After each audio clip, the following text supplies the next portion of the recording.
The Keltorian Empire died in 3 days. For 2,000 years, the Keltorians had ruled 20 star systems. Their cities sparkled like jewels across their worlds. Their people lived in peace.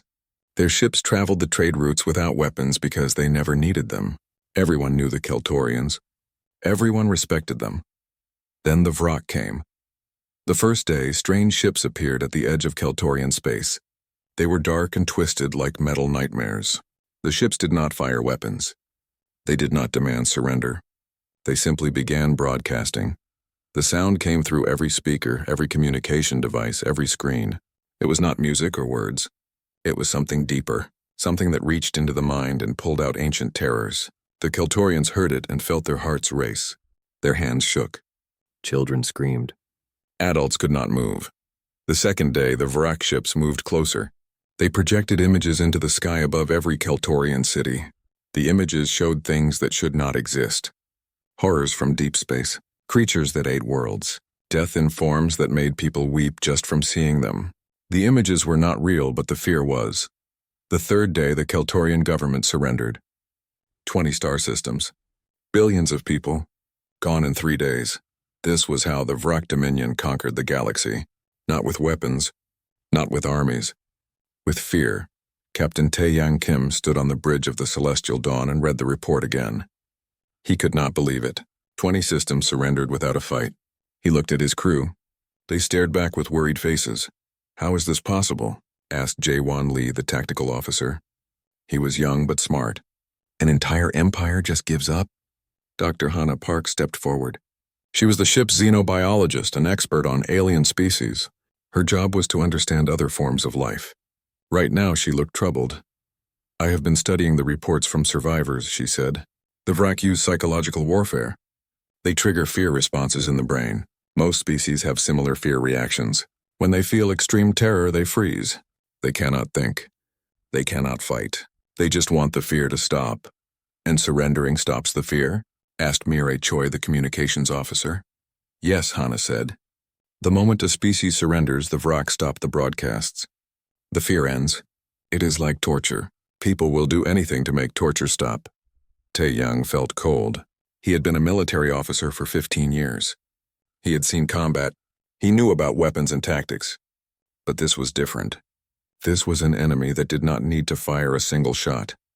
"How much of the galaxy have they taken?" he asked. Hannah pulled up a star map. Red zones spread across 70% of known space. 73% as of today. They are moving toward the outer sectors now, toward human space. The bridge went quiet. Humans had been exploring deep space for 300 years. They had 50 colonies scattered across remote sectors. They kept to themselves mostly. Other species barely knew humans existed. That was about to change. "Earth Command needs to know about this," Tae-Yang said. "Set course for Captain!" Mireille shouted. "I am picking up a distress signal. Close range. Very weak. Put it on screen." The view screen showed a ship tumbling through space. It was badly damaged. Hull breaches covered its surface. The design was Keltorian. "Survivors?" Tae-Yang asked. "Life signs detected. Maybe 20 individuals. They are dying, Captain." Tae-Yang did not hesitate. "Bring them aboard." Medical teams to Docking Bay 3. 20 minutes later, Tae-Yang and Hannah stood in the medical bay. The Keltorian survivors lay on beds, but they were not physically injured. Their bodies were fine. Their minds were broken. One Keltorian, an older male, stared at the ceiling. His eyes were wide. His mouth moved, but no sound came out. A younger female rocked back and forth, whispering the same words over and over. "Make it stop. Make it stop. Make it stop." Hannah approached carefully. "I am Dr. Park. You are safe now. Can you tell me what happened?" The older Keltorian slowly turned his head. His eyes focused on Hannah. "The fear," he whispered. "The fear that cannot be fought. It is inside you. It is everywhere. You cannot escape it. What did the Vrak do to you? They made us see. Made us hear. Made us feel." His voice broke. "We are a peaceful people. We never hurt anyone, but they showed us things. Terrible things. Things that will live in my mind forever." "What kind of things?" The Keltorian's whole body started shaking. "I cannot speak of them. Even thinking of them brings it back. The fear. Always the fear."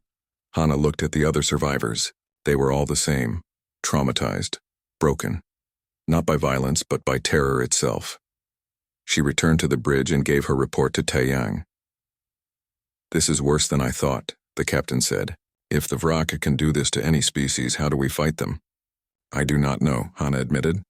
"But we need to warn Earth. If the Vrak reach human space and we are not prepared..." She did not finish the sentence. She did not need to. Taeyang sent the report to Earth Command immediately. The message traveled through subspace at faster-than-light speeds. It would take 3 days to reach Earth. 3 days for humanity to prepare for an enemy unlike anything they had ever faced. But 3 days was too long. 2 days later, the Celestial Dawn detected multiple Vrak ships entering the outer edges of human territory. They were heading toward New Busan, a colony world with 50,000 human settlers. "How did they find us so fast?" Jaewon asked. "They must have scouts everywhere," Taeyang said. "They have been conquering the galaxy for centuries. They know where every species lives. What do we do?" Taeyang looked at his crew. His ship was an exploration vessel, not a warship. They had basic weapons, nothing that could fight a Vrak fleet. But New Busan had no defenses at all. 50,000 people who had no idea what was coming for them. "We follow them," Taeyang said. "We warn the colony, and we pray that Earth Command gets our message in time." The Celestial Dawn raced through space, following the Vrak fleet from a safe distance.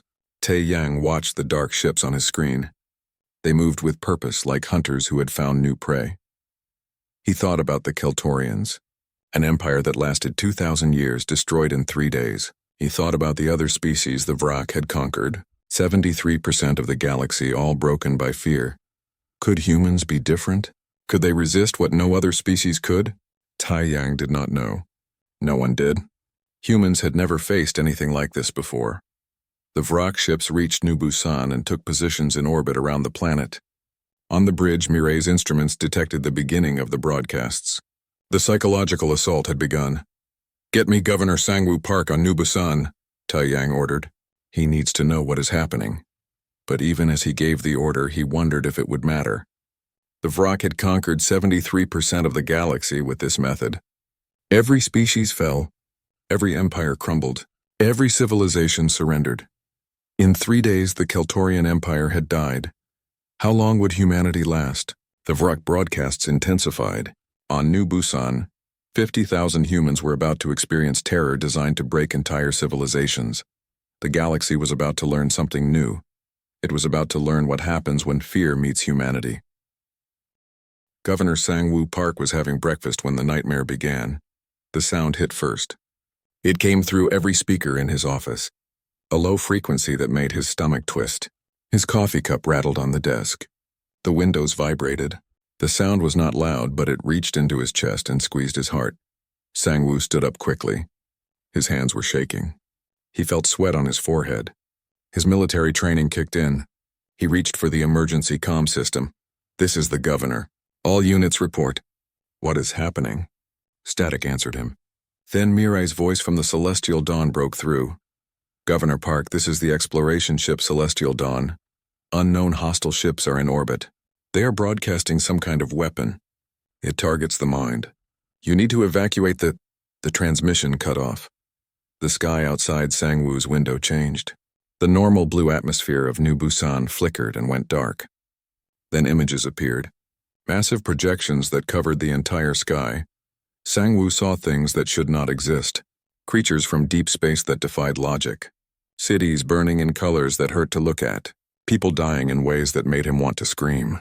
The images moved and shifted, each one worse than the last. He felt fear like he had never known. His body wanted to run, but there was nowhere to go. His mind wanted to shut down, to escape into unconsciousness. Every instinct told him to surrender, to beg for mercy, to make it stop. But Sangwoo Park had been a soldier before he became a governor. He had fought in the colony wars. He had seen real combat. He had felt fear before, and something in him recognized what was happening. This was not natural fear. This was manufactured, artificial. Someone was doing this to him. That made him angry. Sangwoo grabbed his comm unit with shaking hands. He forced his fingers to work. He opened the colony-wide channel. "This is Governor Park," he said. His voice shook, but he kept talking. "Listen to me. What you are feeling is not real. It is a weapon. Someone is making us afraid. They think fear will break us, he took a breath. His heart was hammering.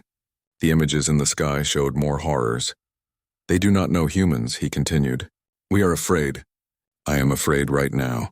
But we do not surrender. We do not give up, we fight. We always fight. Across the colony, 50,000 people heard his words. Young Buell Jian was in her apartment when the broadcasts started. She was only 16 years old. The fear hit her like a wave. She fell to her knees, crying. The images in the sky made her want to die just to escape them, but then she heard the governor's voice. She looked around her apartment. Her neighbor, an old woman named Hai Wan, was alone in the next unit. Buell could hear her screaming through the walls. Buell was terrified. Her whole body shook. But the governor was right. Someone was doing this to them. And old Hai Wan needed help. Buell forced herself to stand. She forced herself to walk to the door. Every step felt like climbing a mountain. The fear tried to stop her, but she kept moving. She reached Hai Wan's apartment and found the old woman collapsed on the floor. Buell helped her to a chair. She held her hand. They sat together, both terrified, both refusing to give up. Someone recorded it on their comm device. The video of a teenage girl helping her neighbor while the sky showed nightmares. The video spread through the colony network in minutes. In the defense platform orbiting New Busan, Lieutenant Yuna Kang sat in her fighter cockpit. She was supposed to launch and intercept the hostile ships, but her hands would not move. The fear broadcast filled her fighter's systems. She saw the horrors. She felt the terror. Her training told her to eject, to abandon the mission, to save herself. But then she saw Buell's video on her comm screen. A 16-year-old girl scared out of her mind helping someone anyway. Yuna laughed. It was a strange, shaky laugh. A kid is braver than me? She said to herself. No way, she fired up her fighter's engines. Her hands were still shaking. Her heart was still racing. But she launched anyway. All fighters, this is Kang, she broadcast to her squadron. I know you are scared. I am scared too. But we launch anyway. Follow me. One by one, her squadron powered up. 12 fighters launched from the defense platform, flying straight toward the Vrak ships. The Vrak fleet commander watched his sensors with confusion. The broadcasts were at full power. The psychological assault should have paralyzed the entire colony by now. But the humans were not surrendering. They were not even trying to negotiate. Some of them were fighting. Increase broadcast strength, the commander ordered. Maximum power. The fear broadcasts intensified. On New Busan, people collapsed. Some fainted. Others vomited from the stress. But they did not surrender. Governor Sang-woo kept broadcasting. We are still here. We are afraid, but we are still here. They cannot break us. Lieutenant Yuna led her fighters toward the Vrak fleet. Her cockpit system screamed warnings. The fear was overwhelming. But she armed her weapons anyway. Engaging enemy ships, she reported. Her voice was shaking but determined. Her missiles launched. The Vrak ships detected the attack and began evasive maneuvers. They had weapons, but they rarely needed to use them. Most species surrendered before any fighting began. The Vrak ships fired back. Energy beams cut through space. One fighter exploded, then another. Yuna felt her fear spike, but she kept flying. Stay on target, she shouted to her remaining pilots. Make every shot count. The Vrak commander was now deeply confused. In 300 years of conquest, no species had ever continued fighting while under full psychological assault. The broadcast should have made combat impossible. The humans should be curled up in terror, begging for mercy. Instead, they were attacking his ships. Ground forces deploy, he ordered. We will occupy the planet directly. Vrak landing craft descended toward New Busan. They expected to find paralyzed civilians who could not resist. Instead, they found Governor Sang-woo organizing defense positions. They found civilians armed and ready. They found people who were absolutely terrified but refusing to quit. The Vrak soldiers landed and advanced. They broadcast fear through their armor speakers. The humans fell back, but they kept firing. They were afraid. They were clearly, obviously afraid, but they fought anyway. This made no sense to the Vrak. Fear should equal surrender. That was how it worked for every other species. In orbit, Lieutenant Yuna's fighter took a hit. Her systems went red. She was losing power. Kang, eject, her wingmen shouted. But Yuna saw a Vrak cruiser below her, moving into position to bombard the colony. If that ship fired, thousands would die. She was terrified. Her fighter was dying, but she pointed her nose down and pushed the throttle to maximum. "For New Busan," she whispered. Her fighter crashed into the Vrak cruiser at full speed. The explosion lit up the orbit like a new sun. The cruiser broke apart, debris spreading across space. But Yuna had ejected at the last second. Her escape pod tumbled away from the blast. "She was alive, you crazy human!" Her wingman shouted, relief in his voice. On the ground, the Vrak forces were pulling back. They had taken casualties. Real casualties. This was not supposed to happen. The psychological assault was failing. The Vrak fleet commander sent an emergency signal to his superiors. "The humans are immune to our methods." Requesting reinforcements. Requesting new orders. But before reinforcements could arrive, new ships appeared on the sensors. Human ships. A full defense fleet led by Admiral Donghyun Shin. The admiral had received Captain Tae Yang's warning and pushed his ships to maximum speed. He arrived with 20 warships ready for battle. Admiral Shin broadcast to the Vrak fleet. "This is Admiral Shin of the Earth Defense Fleet. You have attacked our colony. You have killed our people. You think fear is a weapon?" He paused. "We are human. Fear is not new to us. Our ancestors faced predators that could kill them with one bite. We learned to be afraid and fight anyway. That is what makes us human." The Vrak fleet hesitated. This had never happened before. "Leave now," Admiral Shin said, "or learn what humans do when we are truly angry." The Vrak commander made a calculation. His ships were designed for psychological warfare, not actual combat. The humans had already proven they could fight through the fear broadcasts. And now a human battle fleet had arrived. For the first time in 300 years, a Vrak fleet retreated without achieving conquest. On New Busan, 50,000 humans watched the dark ships leave. They were exhausted. They were traumatized. Many were still shaking from the fear, but they had not surrendered. Governor Sang-woo broadcast one final message. "We won. We were afraid, but we won. Remember this day. Remember that fear does not have to win." The video of Bayul helping her neighbor had been seen by millions across human space. She became a symbol. Her words spread everywhere. "I was terrified, so what? We move anyway." The Vrak Dominion had conquered 73% of the galaxy. They had just learned that the remaining 27% might be harder than they thought. The news from New Busan spread through the galaxy like wildfire. A Vrak fleet had retreated. It had never happened before. Every species that heard the story reacted with shock. Some did not believe it. Others dared to hope. On Earth, the military leaders gathered in the war room. They studied every detail of the attack. They analyzed the Vrak methods. They prepared for what everyone knew was coming next. Dr. Sora Lim stood before the council. She was a psychologist who specialized in combat stress and warfare. She had spent the last week studying the survivors from New Busan. "The Vrak weapon works on a simple principle," she explained. "They trigger the fear response in the brain. Most intelligent species have similar brain structures. Fear makes them freeze or flee. The Vrak have conquered the galaxy by exploiting this universal reaction. But it did not work on us," said General Hyun Woo Nam. "Why? Because humans evolved differently," Sora said. "Our ancestors were not apex predators. We were prey. For millions of years, we were hunted by animals stronger and faster than us. Saber-toothed cats, cave bears, giant predators that could kill us easily."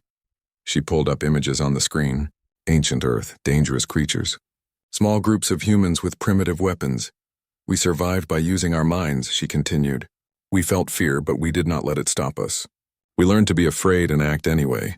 We became persistence hunters. We chased prey for days until they collapsed from exhaustion. Fear became a tool, not a weakness." "So we are immune to their weapon?" asked Admiral Shin. "Not immune," Sora corrected. "We feel the fear. Our people on New Busan were terrified, but fear does not paralyze us the same way. It makes us fight or run, not freeze and surrender. Can we use this?" Sora smiled. "Yes, I have been developing protocols, ways to turn their psychological warfare back on them." Meanwhile, on the far edge of human space, Commander Jin Ho-yoon and his team were already putting new tactics into practice. Ghost Squad was a special operations unit. 12 soldiers trained for covert missions. Jin Ho had volunteered them for the most dangerous assignment, going behind Vrak lines. Their ship, a small stealth vessel, drifted in the shadow of a dead moon. Before them lay a Vrak supply depot on an occupied world. The planet had been a thriving colony of the Talaran species. Now it was a prison. Remember, Jinho told his team, the Vrak have never fought an enemy that could resist their fear broadcasts. They depend on them. That is their weakness.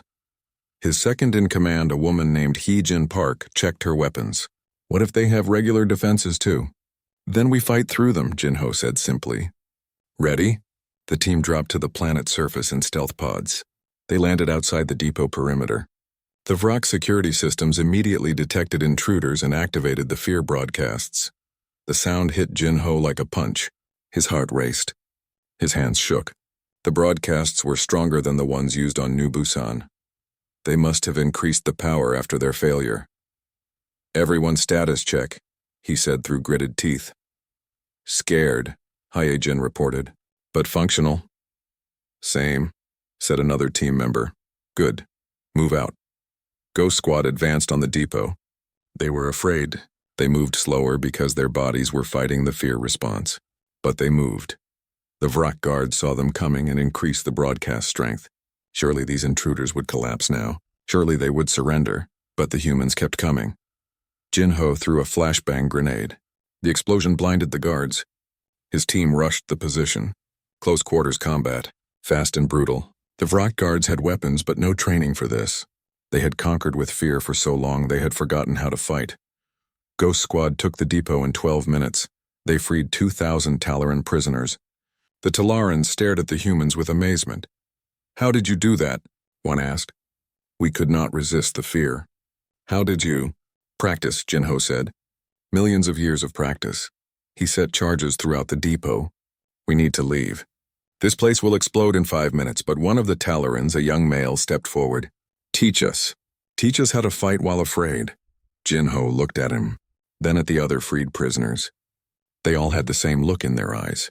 Not just hope, anger, the desire to fight back. Come with us, Jinho said. We will teach you.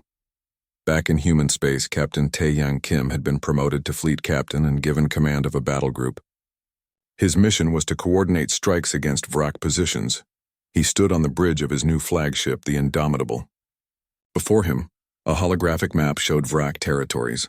There were so many red zones, so many conquered worlds. Where do we hit them? Asked his tactical officer. Taeyang studied the map. He thought about Dr. Sora's analysis. The Vrak depended on psychological warfare.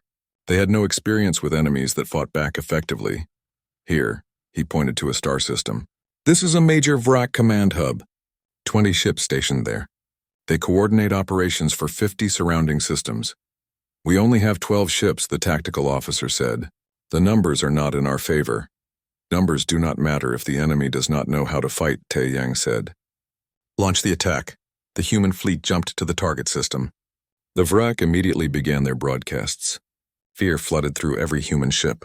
Crew members felt their hearts race and their hands shake, but they did not stop working. All ships, Taeyang broadcast. Remember New Busan, remember what we are. We are human. We feel fear and we fight anyway. Attack pattern Delta, execute. The human ships dove toward the Vrak fleet in an aggressive assault pattern. It was reckless. It was dangerous. It was nothing like normal military tactics. It was exactly what the Vrak did not expect. Human ships rammed Vrak vessels. Pilots ejected at the last second. Their escape pods recovered by other ships. Boarding teams launched across open space, crashing into Vrak hulls and cutting their way inside. The Vrak commander watched in horror as his fleet fell apart. His ships were not designed for this kind of combat. They were designed to terrorize, not to fight. Warlord Thresh must hear of this, the commander transmitted before his flagship exploded. On Earth, news of the victory spread, but military command knew the truth. This was just the beginning. The Vrak Dominion controlled most of the galaxy. They had resources and numbers that humanity could not match. But they had a weakness, and humans were very good at exploiting weaknesses. Dr. Hana Park was now working with freed alien prisoners. She interviewed them. Learning about their experiences under Vrak rule, she discovered something important. The Vrak are afraid, she reported to the council. They have used fear as a weapon for so long that they have become dependent on it. They do not know how to function when it fails. When they face an enemy that resists, they panic. So they have the same weakness they exploit in others, General Nam said. Exactly. They are psychologically fragile. We can use that. Plans were made. Training programs developed. Human forces began teaching resistance tactics to freed species. The message was simple. Fear is information, not a command. You can be afraid and still act. On dozens of worlds, liberation movements started. Species that had surrendered without fighting began to resist. They watched videos of humans fighting through the same terror that had broken their civilizations. They learned that courage was not the absence of fear. It was acting despite fear. Warlord Thresh, supreme commander of the Vrak military, received the reports with growing alarm. 3 systems lost. 7 more under assault. Resistance movements on 20 occupied worlds. How are the humans doing this?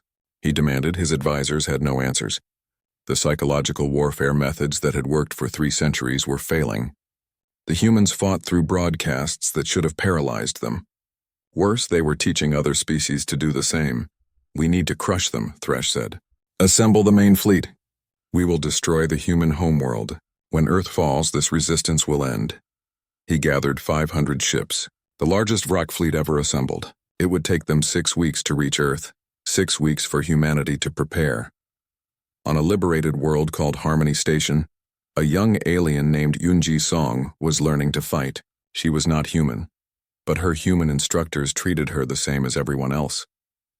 Fear is your friend, the instructor said. It tells you that danger is real, but it does not tell you to quit. That is your choice. Yunji practiced with weapons.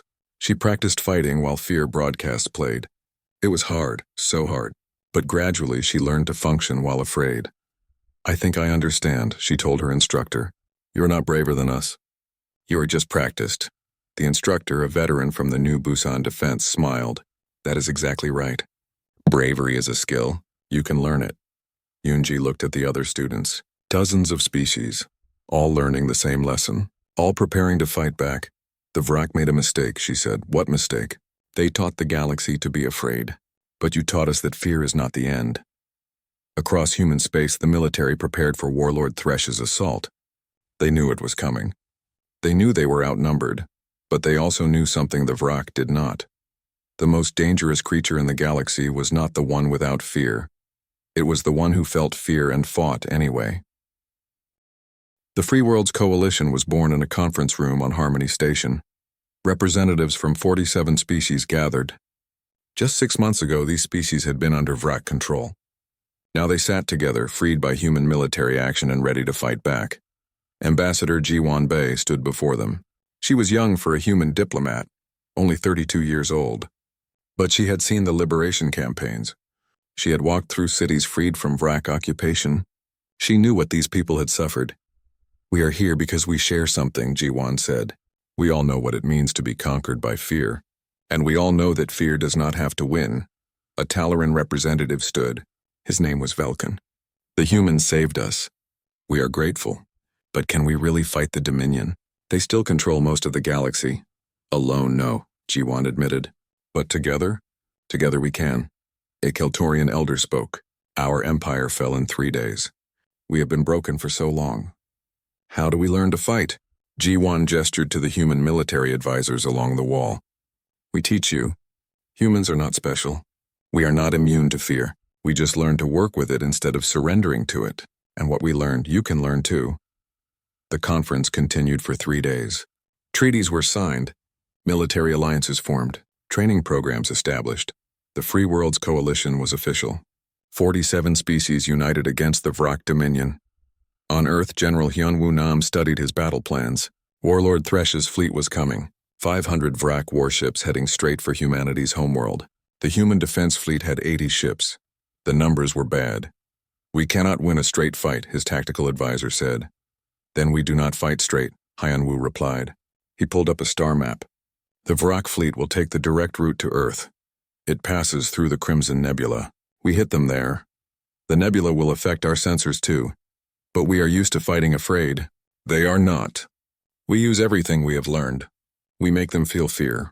Operation Torch was planned. While the main fleet prepared to defend Earth, smaller strike forces would assault Vrak positions across 12 systems. Simultaneous attacks. Coordinated chaos. The goal was not to conquer territory. It was to spread doubt and fear through the Vrak military. Lieutenant Yuna Kang had recovered from her injuries at New Busan. Now she commanded her own squadron, the best pilots humanity had. They called themselves the Ghost Wing. Our target is a Vrak supply depot in the Outer Rim, she briefed her pilots. It supports operations across 20 systems. We destroy it and those systems lose their supplies. How many defenders? Asked one pilot. 40 fighters, plus surface batteries, plus fear broadcasts. The pilots looked nervous. 40 against 12. Bad odds. But here is what they do not have, Yuna continued. Experience fighting enemies who resist. Every Vrak pilot has spent their career broadcasting fear and watching enemies surrender. They have never been in a real dogfight, she smiled. We have. Let's teach them something. Ghostwing launched 2 days later. They jumped into the target system and immediately the fear broadcast hit them. But they were ready for it. They had trained with recordings of the broadcasts. They knew what to expect. All wings attack formation, Yuna ordered. Her hands were shaking. Her heart was pounding. But her voice was steady. The Vrak fighters scrambled to defend. They tried their usual tactics, broadcasting fear and expecting the enemy to break off. But Ghostwing kept coming. The dogfight lasted 8 minutes. It was brutal. Yuna lost 3 pilots, but when it was over, 30 Vrak fighters were destroyed. The survivors fled. Target the depot, Yuna ordered. Fire everything. The supply depot exploded in a chain reaction. 20 systems worth of Vrak supplies gone in a flash. This was happening across the galaxy. Human strike teams hit Vrak positions. They were outnumbered every time. But they fought with tactics the Vrak had never encountered. Aggressive, unpredictable, relentless. Most importantly, unafraid. Not because they felt no fear, but because they fought through it. On an occupied world in the outer reaches, Yunji Song led a resistance cell. She was not human, but she had learned human tactics. Her team was mixed species. Talorans, Keltorians, even 2 former Vrak soldiers who had defected. They hit a Vrak patrol at night. The patrol activated fear broadcasts. Yunji felt the terror wash over her, but she remembered her training. Fear is information, she whispered to herself. Not a command, she fired her weapon. The patrol scattered. They were not prepared for actual combat. Her team overran the position in minutes. They captured equipment and freed prisoners. Then they vanished into the night. Across 50 occupied worlds, resistance movements were growing. Species that had surrendered without fighting were now fighting back. The Vrak occupation forces were stretched thin. How is this possible? Warlord Thresh demanded. He stood in his command center, watching reports pour in. Defeats, retreats, losses. The humans are teaching them, an advisor said. Teaching them to resist the fear broadcasts. Then increase the broadcast power. We have, Warlord. It does not matter. They fight anyway. Thresh slammed his fist on the console. For 300 years, the Vrak had conquered with ease. Now everything was falling apart. The main fleet will crush Earth, he said. Once the human homeworld falls, this resistance will collapse. But Thresh was wrong about something. He thought the resistance depended on human leadership. He did not understand that humans had taught something more fundamental. They had taught the galaxy that courage was not the absence of fear. It was the choice to act despite fear. That lesson could not be destroyed by conquering Earth. In the Crimson Nebula, General Hyunwoo Nam waited with his fleet. The nebula's gases interfered with sensors and communications. It was the perfect ambush site. Vrak fleet incoming, the sensors officer reported. 500 ships. They are moving at cruise speed. They do not expect resistance, Hyunwoo smiled. They are about to learn. All ships power up weapons. Hold position until my command. The Vrak fleet entered the nebula. They could not see clearly through the interference. But they were confident. 500 ships against maybe 80 human vessels. The outcome was certain. Then the human fleet appeared, but not from ahead. From above, below, and both sides. They had positioned themselves throughout the nebula, waiting. All ships, fire, Hyunwoo commanded. Hundreds of missiles launched. Energy beams cut through the nebular gases. The Vrak fleet, caught in the middle, took massive damage before they could react. Evasive maneuvers, the Vrak admiral ordered. But in the nebula's confusion, his ships collided with each other. The tight formation that should have been their strength became a weakness. Human ships dove through the chaos. They rammed Vrak vessels. They fired at point-blank range. They used every aggressive tactic General Nam had planned. The Vrak tried to use fear broadcasts. But in the confusion of battle surrounded by explosions and debris, the broadcasts were less effective. Fear of the broadcasts mixed with fear of actual combat. The Vrak crews could not function. "They are running!" someone shouted on the Indomitable's bridge, and they were.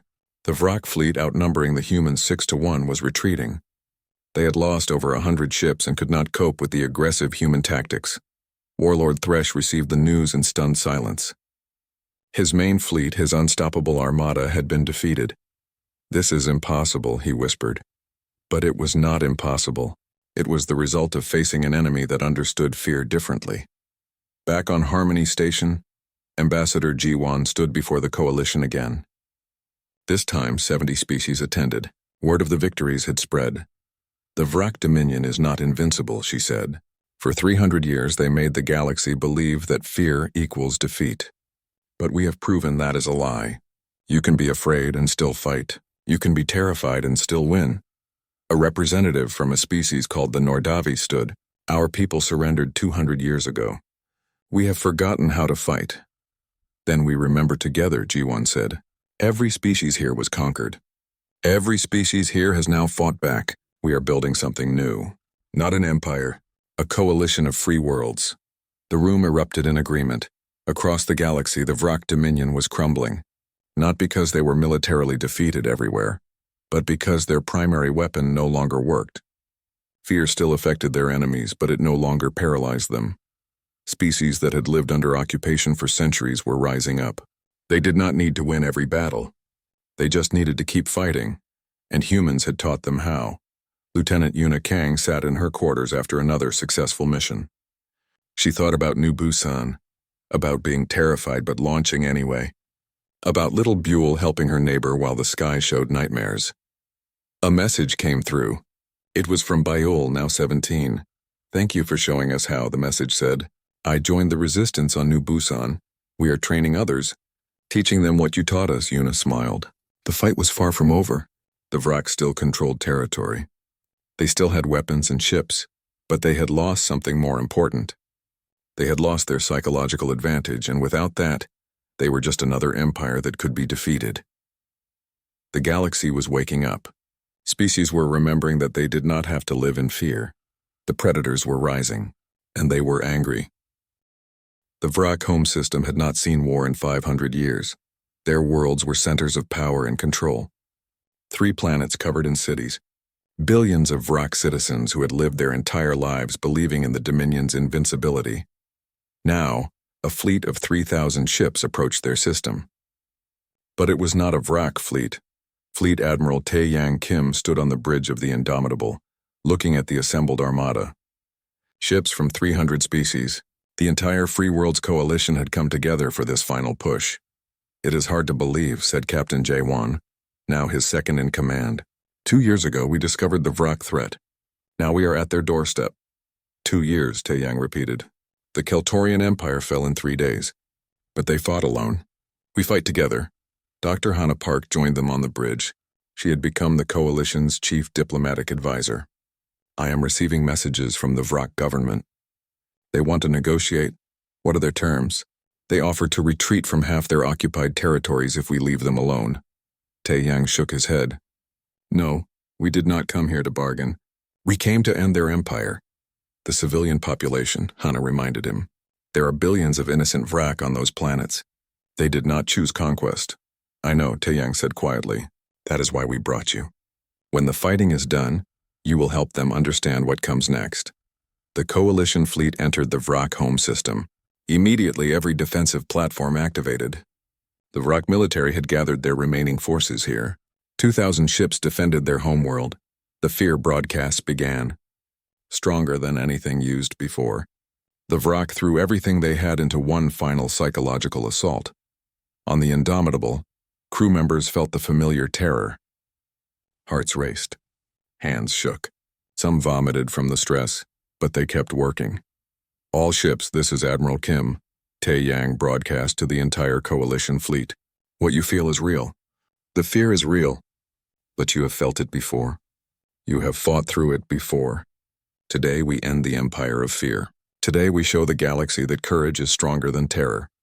300 species responded. A roar of voices in hundreds of languages. For freedom. For the fallen. For the future. The fleets clashed. It was the largest space battle in galactic history. 5,000 ships fighting across the orbital space of 3 worlds. The combat lasted for 18 hours. The Vrak fought desperately, but they had spent centuries conquering with fear. They had no experience with this kind of warfare. The coalition forces, trained by humans and hardened by 2 years of combat, overwhelmed them. Admiral Taeyang did not enjoy the victory. Every destroyed ship meant lives lost. Every explosion was a tragedy. But the Vrak Dominion had to end. As the Vrak military collapsed, something unexpected happened. A communication came from the planet's surface, but not from the government. From the civilian population. This is the Citizens' Council of Vrak Prime, a voice said. We are broadcasting from the capital city. The government has fled. The military is defeated. We surrender. But there was more. We have lived in fear too. The voice continued. Our government ruled us through terror just as they ruled the galaxy. We were afraid to speak. Afraid to question. When we saw other species fighting back, we began to hope. If they could resist fear, maybe we could too. Taeyang looked at Hana. Is this real? She checked the transmission. It is coming from multiple sources across the planet. Millions of Vrak are in the streets. They are overthrowing their own government. On the surface of Vrak Prime, the revolution was spreading. Vrak citizens, inspired by watching other species resist fear, had finally found their own courage. They tore down monuments to the Dominion. They opened the prisons. They dismantled the fear broadcast stations. The High Chancellor, leader of the Dominion, tried to activate a doomsday weapon, a device that would destroy the home system rather than let it fall. But his own guard stopped him. No more. One guard said, We have spread enough fear. We have caused enough death. It ends now. The Chancellor was arrested by his own people. President Min Jae-kwon arrived 1 week later. She was the leader of Earth's government, and she came to oversee the transition. With her came Ambassador Ji-won and Dr. Hana. They stood in what had been the Dominion throne room. Now it was filled with representatives from the Citizens' Council. What happens to us? One Vrak asked. He looked old and tired. We know what we have done. We know the pain we caused. That is up to the galaxy to decide, Min Jae said honestly. There will be trials. War crimes must be answered for. But not all Vrak are guilty. You did not choose what your government did. Will you conquer us? Another asked. Replace one empire with another? No, Ji-won said firmly. That is not who we are. The Free Worlds Coalition is not an empire. Every world has a choice. Every species has a voice, even us, even you. If you want to join the coalition as free members, you can. If you want independence, you can have that too. But the Dominion is over. The Empire of Fear is finished. The trials began. They lasted for 3 years. Vrak leaders who had ordered atrocities were held accountable. But the process was designed to be fair, not vengeful.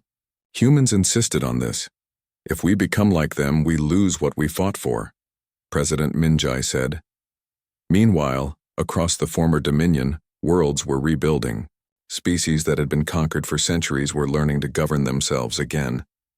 Dr. Hana traveled to dozens of worlds, helping establish psychological counseling programs. Entire populations needed help recovering from generations of trauma. Fear leaves scars, she told one group, but scars can heal. You felt terror for so long. Now you need to learn that you are safe, that you can build something new. On Keltorian Prime, the first world to fall to the Vrak, a monument was built. It showed a human and a Keltorian standing together. The inscription read, "They taught us that fear does not have to win." 10 years passed. The Free Worlds Coalition had grown to include over 500 species. It was not an empire. It was a true coalition where every member had equal voice. Disputes were settled by discussion, not force. Humanity had become known as the Teachers, not because they were superior, but because they had shared what they learned about facing fear. On Earth, now one of many Coalition Council worlds, former Lieutenant Yuna Kang had become an instructor at the new Coalition Defense Academy. Her students came from dozens of species. One of them, a young Vrak named Kresh, raised his hand. "Instructor Kang, can I ask you something?" "Of course. How do you overcome fear? When I see the videos of the old Dominion, the broadcasts, the terror weapons, I am afraid. How do I stop being afraid?" Yuna smiled. She had been asked this question 1,000 times over the years, and she always gave the same answer. "You do not stop being afraid," she said. "Fear is information. It tells you something is dangerous. It is your body trying to protect you. But then how do you fight? You bring the fear with you. You acknowledge it. You feel it. Then you do the right thing anyway." She paused. "That is what makes you brave. Not the absence of fear, but action despite fear." Kresh thought about this. "My ancestors used fear as a weapon. They made billions suffer. Now I learn to live with fear? Yes, and by doing that you become better than they were. You break the cycle." In another part of the galaxy, Buell was now 27 years old. She had joined the diplomatic corps. She visited worlds that were still recovering from Vrak occupation. On a planet called New Haven, she met with survivors. They were still traumatized. "Still afraid? How do we move forward?" one asked. "The fear is still inside us." Bile told them her story. About being 16 and terrified while nightmares filled the sky. About helping her neighbor while her whole body shook. About learning that courage was not about being fearless. "I was so afraid," she said, "but I moved anyway. And every time you move despite fear, you get a little stronger. Eventually, fear becomes something you can manage. It never goes away completely, but it does not control you." The survivors listened, and slowly they began to believe. On Vrak Prime, the former Dominion capital was now just another coalition world. The Citizens Council had joined the coalition voluntarily. They spent decades working to make amends for their empire's crimes. A new generation of Vrak was growing up. They learned about the Dominion in history classes. They learned about the terror their ancestors had spread. And they learned about the humans who showed the galaxy a different way. In one classroom, a Vrak teacher asked her students, "What is the most important lesson from the fall of the Dominion?" A young student raised her hand. "That fear is not strength. Real strength is facing fear." "Very good. And what did the humans teach us?" Another student answered. "That we do not have to be ruled by fear. That courage is a choice we make." The teacher nodded. "Remember this. Your ancestors forgot it. They became so good at causing fear that they became afraid themselves. Afraid of losing power. Afraid of being weak. That fear made them cruel. But we are different now," one student said. "Yes, because we learned. Not just from our mistakes, but from those who showed us a better way." Admiral Tae-Yang Kim, now retired, sat in his home on Earth. He was 60 years old. The war felt like a lifetime ago. His grandchild, a little girl of 5, asked him about the medals on his wall. "What are these, grandfather?"